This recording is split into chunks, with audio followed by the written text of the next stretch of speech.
جی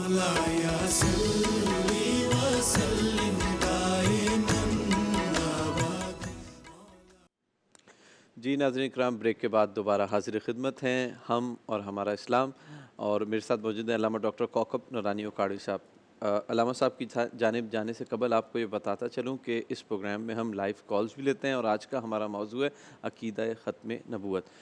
جی علامہ صاحب، آپ جس طرح فرما رہے تھے کہ یہ سازشوں کا آغاز کیوں کیا گیا، کب ہوا، اس جی حوالے سے بتا رہا ہوں نا کہ انہوں نے کہا کہ مسلمان بڑھتے جا رہے ہیں، دنیا پر قابض ہوتے جا رہے ہیں، تو جنگ افرادی قوت اتنی ہو گئی ہے کہ ان سے مقابلہ نہیں ہو سکتا، تو انہیں کسی طرح الجھاؤ۔ تو انہوں نے کمزوریاں ڈھونڈیں اپنے حساب سے کہ کیا ہے۔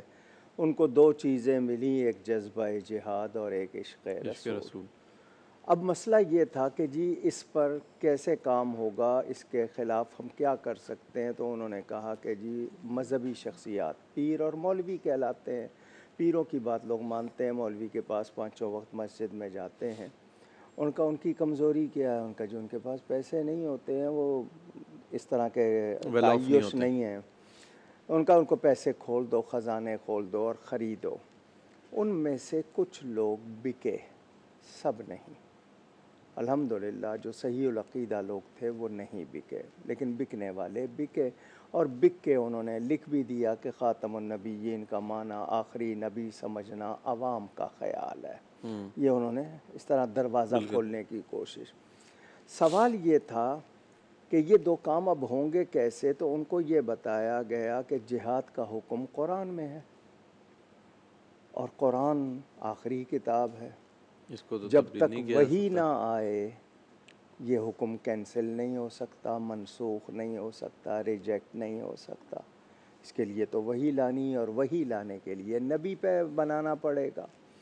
عشق رسول کے حوالے سے یہ ہے کہ جب تک نبی پاک صلی اللہ علیہ وسلم کی تعریف ہوتی رہے گی، محبت بڑھتی رہے گی، تو یہ بتایا جائے کہ وہ صرف عام انسانوں کی طرح تھے، بشر تھے، صرف ان پر وحی ہوتی تھی اور کچھ ان میں کو خوبی نہیں تھی۔ تو جب ان کے بارے میں ایسا کہا جائے گا تو لوگوں کے جذبات ان کے لیے ٹھنڈے پڑ جائیں گے، کم ہو۔ اور پھر اس طرح عملی طور پر مسلمان نہیں رہیں گے، نہ عقیدے میں نہ عمل میں، تو یہ لوگ آپس میں ہی لڑتے رہیں گے اور ہم ان پر قابو پا لیں گے۔ اب جب یہ سازش ہوئی تو اب مسئلہ ان کے سامنے آ گیا کہ نبوت، تو چنانچہ انہوں نے نبوت کا جھوٹا دعوے دار کھڑا کرنے کے لیے باقاعدہ انٹرویو کیے۔ بہاولپور کا ایک مقدمہ چھپا ہوا موجود ہے، ایک عورت اور مرد کی، اس میں ایسا تھا منکر ختم نبوت اور عورت نکاح، اس پر مقدمہ ہوا تھا، اس کی تمام فائلیں موجود ہیں، تمام باتیں کہ کہاں یہ سارا سلسلہ ہوا۔ اب مجھے آپ بتائیں کہ جب جو چیز ممکن ہی نہیں ہے اس کے لیے انہوں نے کوشش کی، نبوت کا جھوٹا دعوے دار کھڑا کیا، اور اس نے آتے ہی پہلی وہی یہ اعلان کر دی کہ جہاد کینسل ہو گیا۔ مقصد یہ تھا کہ جہاد کا راستہ روکنا۔ دوسری طرف انہوں نے کہا تو کتابیں لکھی گئیں، ان کا نام تقویت الایمان پتہ نہیں کیا کیا رکھ دیا گیا، جس میں کہا گیا کہ نبی بڑے بھائی جیسا، جیسے گاؤں کا چودھری ویسے امت میں نبی، معاذ اللہ۔ حضور صلی اللہ علیہ وسلم کی خصوصیات، ان کی شان، ان کی عظمت کو گھٹانے میں کوئی کسر نہیں رکھی۔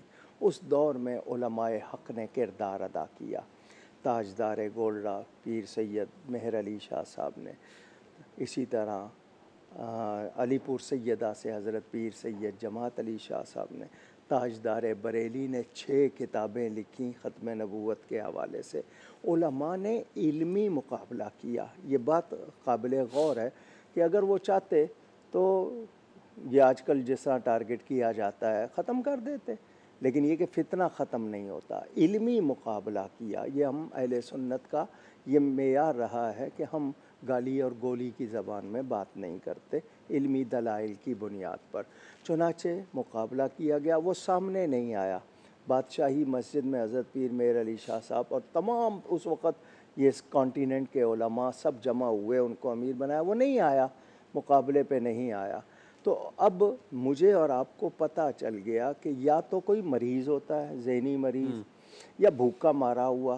اگر وہ اس طرح کرتا ہے تو وہیں ختم بھی ہو جاتا ہے، لیکن اس چیز کو باقاعدہ سازش کے طور پر مسلمانوں میں ڈالا گیا، جہاد ختم کرنے کے لیے، عشق رسول ختم کرنے کے لیے۔ تو یہ باقاعدہ پلاننگ، اور آج تک کبھی کارٹون ان کے نام سے بنا لیے جاتے ہیں، ایسی کبھی ان کے بارے میں کوئی اور ایسی باتیں کر دی جاتی ہیں کہ جی انہوں نے شادیاں اتنی کی ہیں یا فلانا کیا ہے، جو اب اپنا گھر نہیں دیکھتے، نبی پر اس طرح کے اعتراضات کر کے ایک تو مسلمانوں کا درجہ حرارت چیک کرتے ہیں کہ ان کا ایمانی وقتاً ٹمپریچر فوقتاً، کتنا بالکل ہے، اسی طرح ابھی تک ہے یا نہیں ہے۔ دوسرا وہ یہ چیک کرنا چاہتے ہیں کہ اس قوم میں کتنے لوگ ابھی تک اس چیز پر قائم ہیں۔